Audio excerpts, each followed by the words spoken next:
Hello and welcome back to part 2 on separate spheres, sexual energy and sexual essences. We're really going to tackle the problems that I hear very commonly with women, that they tend to have no intimacy in relationships at times. There's the lack of spark and drive to have sexual energy between the two, and also you tend to get into that same old pattern of attracting emotionally immature men, those that are hyper masculine, those that lack masculine energy, and we're really going to solve all of those problems in this part. And while we'll get very clear on what we're aiming to attract in a healthy masculine energy externally, we're really going to get you most empowered by seeking internal reflection of where you can make changes, very subtle and very practical changes in your life to create more regulation, more balance, and embody the two energies so that you get familiar with it, become magnetic to it, and hone in your own sexual energy so it gives you all the power that we're not outsourcing it or dependent upon the other to provide what we're missing. And I get it. We've been living in a world which has been confused and very unclear as to how sexual energy works. We've looked at it like genders, very traditional, very prescriptive, very rigid, that we as men and women should embody masculine and feminine and do our roles in society. Now, this happened in the 1800s, and Aristotle came up with this great concept that there was polis, which was all down to the men who were out there public facing in law, commerce, and doing the dirty work out in the public space, while women were the more domestic in the world we call akos, which is all about the child rearing, teaching the kids education, and looking after the home. This technically created a big distance and a division, which is very unhealthy in our today's modern society. But it really said that men do their job out in the world. They need to be regulated by women when they come home. And women were really just the more domestic, the more submissive, the more pure piety, responsible only really for the home. And in that submissive, pure role in the 1800s, this allowed men to creep into that patriarchy we all know today. That sort of controlling man who overbreaches boundaries, the one that likes that dominance and tends to be oppressive to who you are. No wonder we create wounds, because we're really unraveling ancestral patterns here in our modern society. But in a negative sense, the wounded feminine has really shown up in culture too, where it's attacking the patriarchy. And so we create a wounding around our masculine energy, and also a wounding around depending on a man and letting them into our heart. And so because men, time and time again, tend to disappoint you, are unwilling, incapable. And what happens then is that women don't want to be women in that women's role anymore, which is kind of the feminine energy that can either be neglected or created a lot of hypervigilance within you, hyper independence that you want to provide for yourself and allow no gateways for men to provide for you. That don't be a woman has really gone through society, although I'm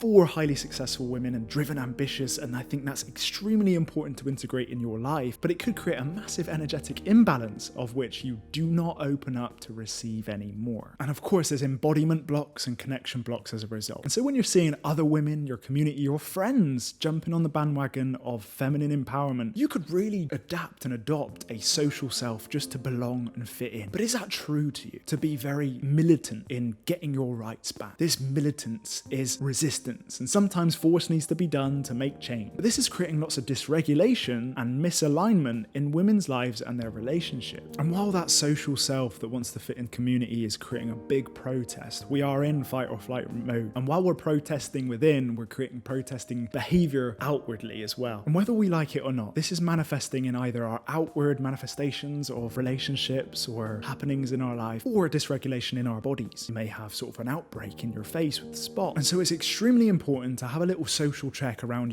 who is influencing you and where you're spending your most time. Is this healthy? Is this true to you? Is this your values? Are you feeling resistance and that's creating blocks in your body or manifesting as physical symptoms and giving you signs as to whether you need to slow down and start to open up channels to receive and have others, or at least men or the masculine, provide for you in friendships if you're not in a romantic relationship, or in your family system. Now, this brings us to another topic of why sexual energy can get quite imbalanced, is what we've been modeled all our lives. What we see in mum, dad, we tend to approach or avoid. We become the rebellers or we become the pleaser. These were two strategies that we use to gain validation, gain love, and get their attention. And while we may actually grow up with distortions too, we may be modeling bad attributes of the masculine and feminine, and we tend to draw towards the things that we perceive as good thing, and we associate our parents as authority figures. And if we're not told the difference between sexual energy and essences as a young child, we kind of model it in a gender way. We see dad as the masculine, we see mum as the feminine. And so because we put mum and dad on pedestals because they are our caretakers, peacemakers, away from threat when we're very young, from 0 to 6 and beyond, when we fly the nest, they become our role models, whether we like it or not, whether they're absent or even not even in the house at the time. We then to try and model in our external world, and sometimes we create limiting models and a scarce mindset, a limiting mindset as to, oh, I'm so done with life, I'm just going to create really negative role models because they sort of perpetuate the mood and beliefs that I behold about myself right now. And when those authority models are in front of you, they're going to be dictating what's good and bad if we have no agency over our thoughts, emotions, and belief set. If they're plugging in thoughts and moods and what's right and wrong in the world, we can tend to approach bad behaviors and avoid the good. This is where we can create very big boundary injuries, and we can have huge distortions as to what is good masculine energy and what is good feminine energy, and what's wounded feminine and wounded masculine. This is why I want to introduce you to the new world of sexual energetics, not based on gender. Now, as you can see in your workbook, we have a very good description of healthy embodiments of both energies and wounded on the other two as well. But as I've said, with your authority figures and those that you didn't have sense or could comprehend or question their beliefs that are plugged into you, you could believe that relentlessness was a positive masculine trait. You could believe that hypersensitivity was a positive feminine trait. However, this is a very objective look at all these traits, and please do wholesomely accept yourself from looking and reflecting on those questions in the workbook, because nothing is good or bad, but thinking makes it so, as Shakespeare famously says, and this is all going to just be an indicator and symptoms as to where we can just tilt ourselves into a better balance and an equilibrium in both the masculine and feminine schools of thought. And if you look at a really wholesome approach as to what a human being is, we can break ourselves up into 4 aspects. We did explore these in the part 1, but think mental, that is masculine. Think emotional, that is stereotypically feminine. We then have spirituality, which is all inward and outward flow, again about receiving and giving, a balance of both. And then we have physical, which is all about hormonal regulation. And we're going to dive into those hormones too, and they do possess masculine and feminine balance in our bodies. Massive miracles that are equalizing both feminine and masculine go-getting hormones every single day, 24/7. And now you can see why we need balance to be a wholesome person and also to attract a wholesome partner. Now, while the workshop material will really simplify this and create very practical tips to embody both energies, it is a bit more complex than that. You may have underlying dysregulation or medical health issues, and I will definitely listen to those as symptoms of where you may be out of alignment. Like the other day, I had a roaring spot in the middle of my head because we were busy moving, as you can see, a new environment here. I had lost a huge video I was trying to record for this course. I got really frustrated, and that manifested in a spot in the middle of my head. This in Ayurvedic medicine is seen as Pitta energy, which is the fire, and it was saying a messenger for me to slow down, or at least find other avenues to express and channel that anger and frustration. Now, we're going to get into emotional regulation and release a little bit later in this course, but for now, really keep that in mind. Are you feeling adrenal fatigue and exhaustion? And this can lead into wounded states, that fight or flight mode, that instinctual self we were talking about in part 1. We become this desperate energy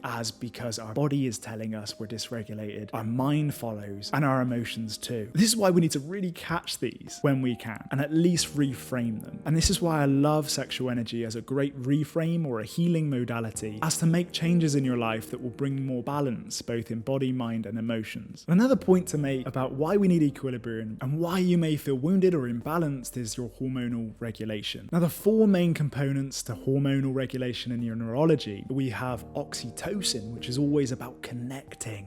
It's all about bonding. And this is kind of stereotypically said to be a feminine hormone. This also is coupled with estrogen. And then we have testosterone, which is told to be more masculine because it provides us the performance, the performative hormone that gets things done. It's the fighting, it's the competition, which is driving through testosterone. It's the strength hormone, I would say. And this is all about progesterone in another sense. We then have serotonin, which is all about stabilizing our mood. And we have dopamine, which is all about motivation. Now, when we have adrenal fatigue, or we really cap out those receptors or have too much of one or not the other, we can create adrenal fatigue. We can create addiction, obsessions, compulsions, which again lead to very dysregulated behavior and negative wounded energies. And while there's many solutions out there to regulate this, I can't really go deep into the health-centric means because we're really tackling the emotions here. But just to say, things like diet can really affect your hormones. And while we're really going to focus on the emotions here, there's lots of holistic health practices that can get you back into balance. I'd really say a 60-minute high-intensity workout per day, or at least 5 per week, would be very good for you. Getting sunlight, drinking enough water, water, getting your vitamin D in, breathing into the diaphragm, doing some breath work, doing some ice baths, getting into your body and really dialing yourself back to the Whole30 diet and working from there. Those that are on vegan diets can tend to have big dysregulation because they're lacking lots of protein source, iron, vitamin B. And so these are things to really look at and make changes in if you're still getting the same results with your sexual energy. And even such things as supplements and those that are programmed to believe are healthy, like cannabis and THC, can boost estrogen in men and decrease testosterone. Studies found that it reduced sperm's mobility and its ability to achieve conception in men. This goes to show. So really look at the corners of life that you may not be really questioning or looking at right now and seeing how you're responding to them. It's the cause that may have a negative effect in wounded energy. And now I'm going to move on to emotional regulation, probably the most important of all. And even in the 4 categories of emotions we're going to really process and help you through, we have anger, which can be seen as aggression on the wounded masculine. We have sadness, which can be seen as withholding in the feminine. We have codependency, also in the feminine, which is manifested from guilt. And then we have control, which can be manifested from shame. Now, as you can see, funnily enough, shame and anger manifest as masculine, and we have sadness and guilt, which manifest as feminine. Now you can see in the core areas of emotion where you may be imbalanced and where these are manifesting. Look through the 600 emotions in the emotional dictionary and see which ones link up to the behaviors you're seeing in your workbook. See where the patterns are arising and try and draw some lines from one side to the other, where, for example, your withholding can bring out aggression in the wounded masculine, where your wounded brings out the other wounded. We're really going to focus here because that's where we need to do the work. However, really look at what you're embodying in the healthy side, because going from that energy as to what we're doing right, grateful for, and where we are regulated, we can really build the energy as to do the work and grow and expand. And what's most important of all as an empath is to have emotional boundaries. Being able to be stable, feeling secure, and soothed, even when we see a release of emotion from somebody else in a healthy avenue. So for example, anger can manifest as a jart, as a quick judgment, or a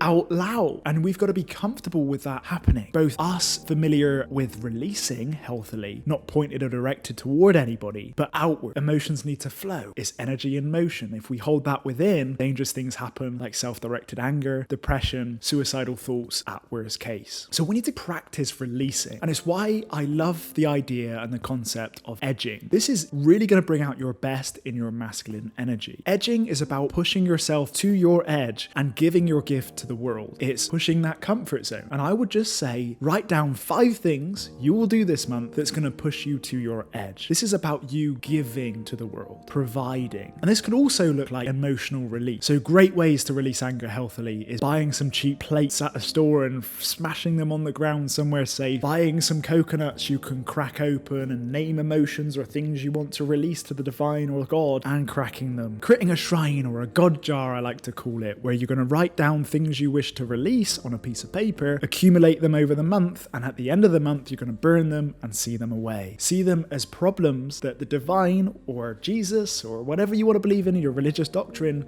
is going to take care of it for you. This is not a burden for you to bear. This is a great way to release shame, guilt, anger, sadness, and that you are taken care of by a force larger than ourselves. It's also taking control into our own hands in a healthy avenue by pushing ourselves out of our little limitations that we create in cages in our minds. All the while, I think with edging, we need to nurture at the same time. This is really bringing in that feminine essence where we're really soothing ourselves. We're sitting with ourselves. We're doing all these mediums of release so we're not repressing. We're really being that comfort zone, that home to ourselves, which notices dysregulation and notices patterns of the wounded ways that can manifest in us, catches those and redirects to a healthy avenue which will be listed in your workshop. So essentially, if you're edging yourself out of your comfort zone, all the while nurturing yourself and knowing your limits and what you can tolerate, you're going to be continually expanding and continually attracting more opportunities and bouncing back from your tests. Now, this is a really good reflective tool. We can look outward at this as well. And it's why I like to bring us to the next section of creating friendship and spark. Your human design chart is actually depicting lots of channels and gateways, as you can see colored in. Now, however you want to compare, you could do this in your Briggs-Myers test and not go as deep as human design, but I just want to bring up the concept. Others will complete us and create spark in what we're not. They're mirrors, they're expansive for us, and they're showing us a different way to live, or at least compensating for what we're lacking. And if you see a channel that you share or a gateway, and there's many in this human design chart. There's 64 channels, as you can see. Then we have some kind of friendship. And I really do believe having that balance is really important for compatibility. And it brings us to that law of giving and receiving. We do need to give that gift and share it and expand others, while also receive in those that are aiming to teach us or at least expand or share friendship with us. And while we may be in our healthy essence, we could actually embody more feminine than we do masculine. And that's also a great thing, because there may actually be roles in your relationship, and that is okay. While it may be demonized by our social groups and movements that are currently occurring, it's still totally okay for you to achieve roles in relationship and be a form of codependent to someone who does something better than you. And that is where you will find your role, your competency, your confidence in providing in your very natural way. And even in our most regulated ways, we always need release. So how are you opening up space for that to happen? Just like I say with emotional farting, we need to create safe spaces for emotions to flow through in both ourselves and our relationships, and really receiving like a receptor what that emotion is trying to communicate to us. Whether we need to just sit back, relax, watch, not chime in or judge or fix, or where we need to set limits and boundaries as the things that are super uncomfortable for us. Essentially, my pleasers out there will be in hyper giving mode, and it's time to learn to open up, to really receive. Draw lines as to where you're really overstepping your limits of giving, and that you need to step back and allow that beautiful state of receiving to happen. See the ask in part 1 as a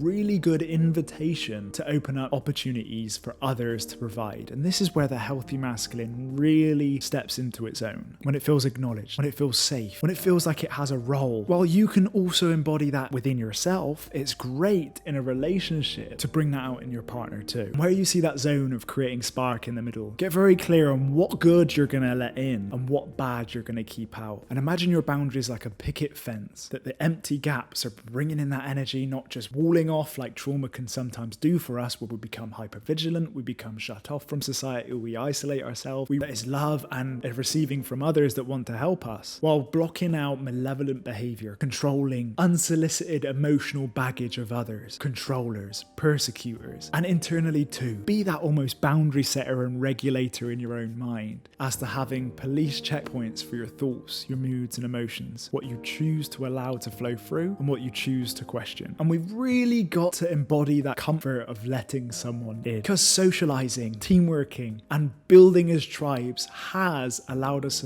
to survive as long as we have. As we see in our circadian rhythms, in our human design, in our personality tests, everyone fulfills a very unique role in the gifts that they give to the world. So we are naturally codependent to each other if we want to thrive. And no wonder if you're in a very healthy relationship, your finances get better, you're pursuing your career at a more velocity, you're feeling more comfortable and at ease with yourself, you're actualizing yourself like no other, because you have a human manifestation of a mirror as feedback as to who you're becoming, if they're honest and true. So it's super important that your relationship to especially the masculine is healing. To really tune back into the expanders you have seen modeled healthy masculinity, where you felt really comfortable with men before, where you've seen the healthy traits that are in your workbook and really felt soothed and at ease with everything happening in front of you. And it's why we have to detach from the old narratives that have built these stories of who men should be. We really need to detach from old stories where we've really created projections of unfair expectations upon men, that we're trying to yearn for something that we once didn't get as a child, and we're trying to get one back on men. We need to really open up the space for that healthy masculine to step in and have limits to emotionally immature men that really can't provide that healthy masculinity for you. We're going to get clear on seduction, and we're going to get clear on those that really fake it till they make it with you, so you can really set strong boundaries to those people. But for now, I want you to really detach from an outcome. Although we've asked for it, we've created an intention in part 1, we're really detaching from any outcome. We're detaching from any made up story in our head of what our man should be. We're going to let go of chasing. We may have some kind of anxious energy or anxious attachment manifesting within us, but I really want you to sit with yourself, create a safe haven from within, that homely space, that self-soothing we're going to get to in later chapters. When we let go and shed the burden onto God or a divine source, we somewhat dissolve all the resistance that's getting in our way. way. So here's a little story for you about releasing. I recently lost my iPhone, which stumbled out of my pocket on a scooter in a Bali island nearby. Now, naturally, we believe as human beings we have two options. We could either hurrah the phone goodbye and see it gone and release in a probably disempowered way, or B, we go get it. We become really resistant and we become really set on finding that phone. And I chose option B. And so I frantically asked lots of locals on the street, retraced my phone on every road I drove on for the past 25 minutes. And I found the lady that I was trying to book accommodation that night, who was English speaking, to call my mobile number. It wasn't getting through. So I panicked. I got really resistant. I tried everything in my power and in my control to do. So I remembered all of these Vedic teachings as to really release and let God take the rest. And so I did. Took a big deep breath, called Jazz, said I'm going to be back. Bugger, I've left my phone. I'm going to release this to the divine, and I'm going to release this to signs from the divine, and if it comes around, it comes around. And so on the way back home, I saw a Wi-Fi symbol that resembled Bluetooth. And that triggered a thought as to, well, I could use Find My iPhone. I quickly tucked into the nearest cafe, asked for their Wi-Fi, had my laptop with me in my bag, and went into the Find My iPhone app, and blipped, my phone came up. Luckily, I had the number of the lady that was local to the area who was English speaking and asked where this blip was. We both followed it to the location and found out it was Javanese builders who had my phone. And I'm very, very lucky, because this is kind of the stereotype that would pinch it and quickly flog it, turn it off and take the battery out. They were so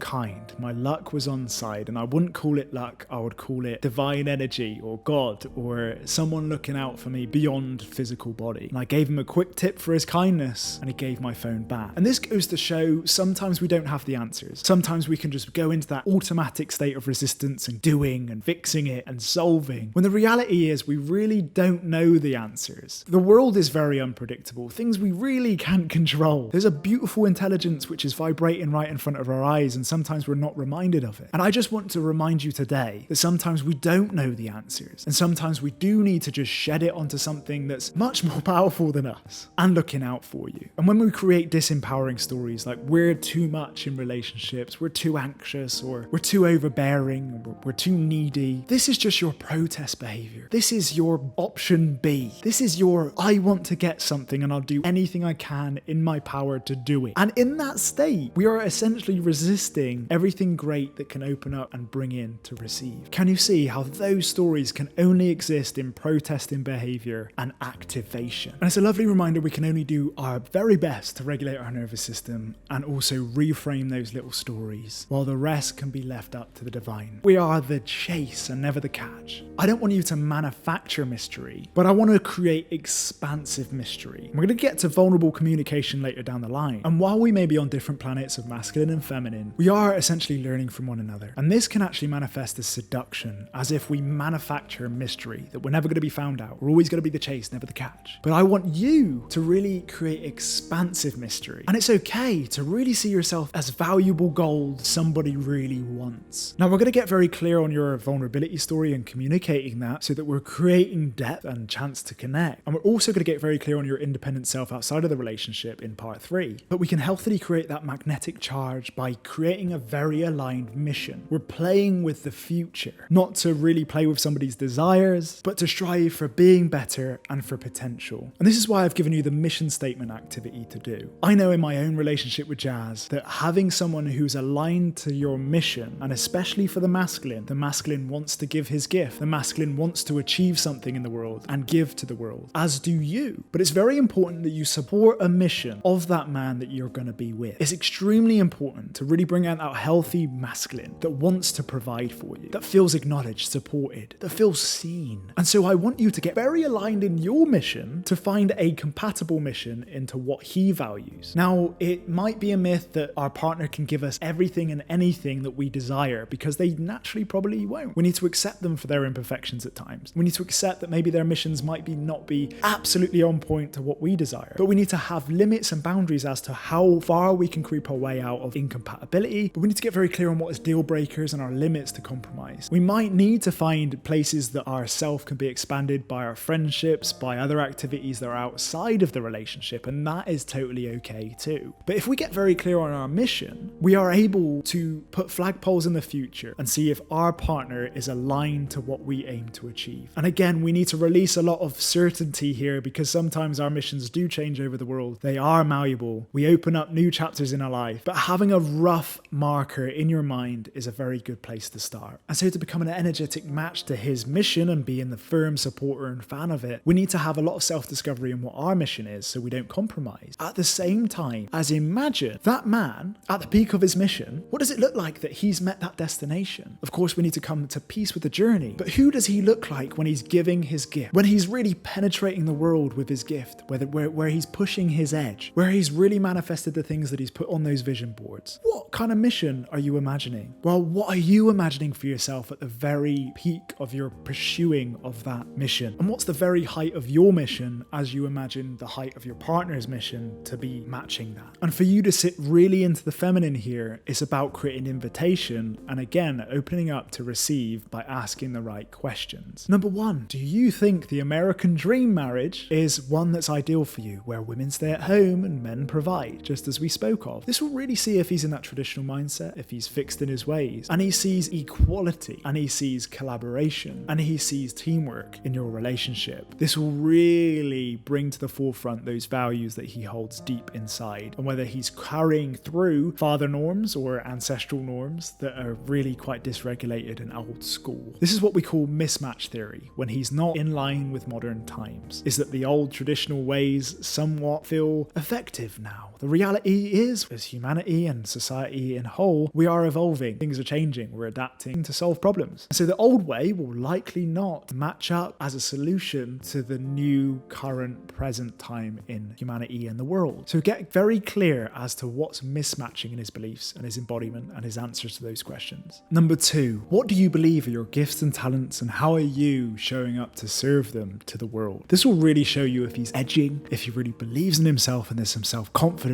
and he's willing to provide. And he's also stepping up to the plate with a responsibility to love and give. Sometimes we have those emotionally immature men, the Peter Pan men, who abdicate responsibility and tend to fear giving. Now, this comes with their own fears of abandonment, betrayal, rejection, self-esteem issues, and self-doubt. However, you really want to find somebody who is in that position to at least give something and have a purpose that's beyond himself and his own ego. Number three, ask him, what do you expect from life? This will see if he's really pursuing something meaningful and where he derives meaning from. It will show if he's more optimistic, more realistic, or more pessimistic. And ideally, he's seeing spiritual meaning in the very physical, tangible life that we have. And a few quick fire questions you can ask is, what does achieving mean to you? What do you need to happen for achievement to happen? What's your version of success? When do you feel the most powerful? And remember, without expectations, but with standard, with an open heart and mind, which mission, as an answer to all those questions, do you imagine yourself supporting? And I mean deeply supporting. And this is about consistently showing up with compliments, acknowledgement, and encouragement for what he's achieving. So it has to be something that really feels true to your heart, mind, soul, and really feels good to the body when it responds to such questions. Ultimately, his mission is going to be very subjective to who he is and very diversified. So look at goals that he's created around relationships, relational goals, career goals, lifestyle goals, and see if they match up with you. It will really see how deep you can go with him on that journey of actualization, not the destination or achievement of that destination. And it's also worth saying that seduction can happen here. Men can future cast as to everything you want to desire in life. You may have slipped some nuggets about needing and wanting a family, an American dream, a certain car, a house, a certain career, and he may promise that he'll provide that for you, given that you invest your time and energy into him, into his potential.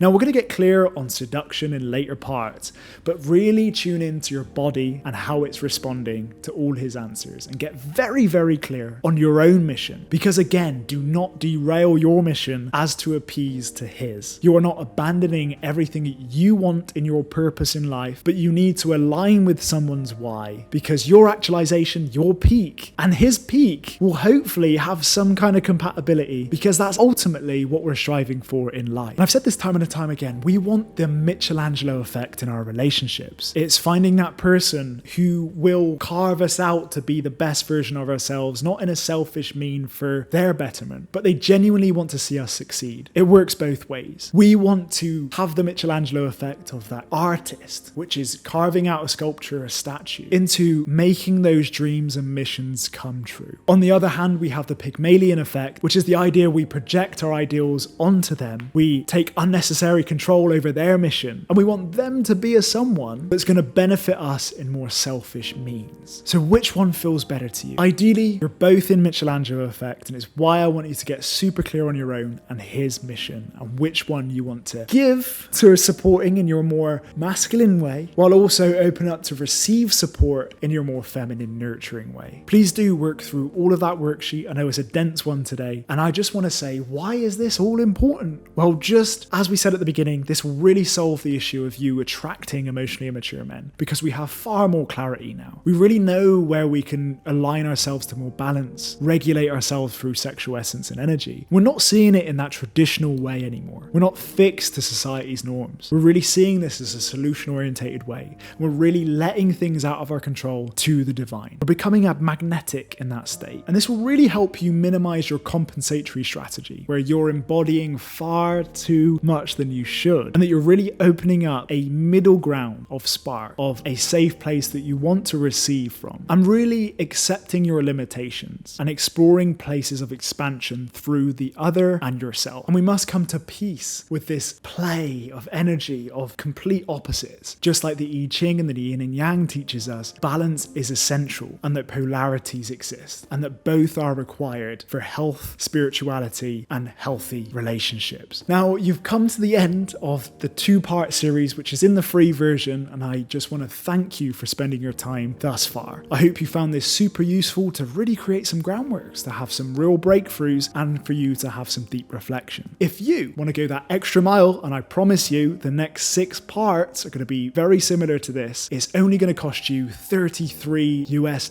and every dollar counts. We're really going to explore your together self, of how you can bond and get close while also maintain independence. We're then going to go into your dating shadow of integrating those dark sides while also getting familiar with strategy and tactics men can use to seduce you and have you fall for less than you're worth. We're then going to look at the very important part of embodying emotional maturity and great boundaries. We're then going to go into communication and vulnerability, one of my favorite sections there. We're going to look at self-soothing and lots of red and green flags in dating. So if you've loved this as far as you have, I would definitely recommend getting the second part of this course, or this mega masterclass as you call it, and I would love to see you there. Thank you for joining, and again, keep embodying, keep integrating, and I'll see you in part 3.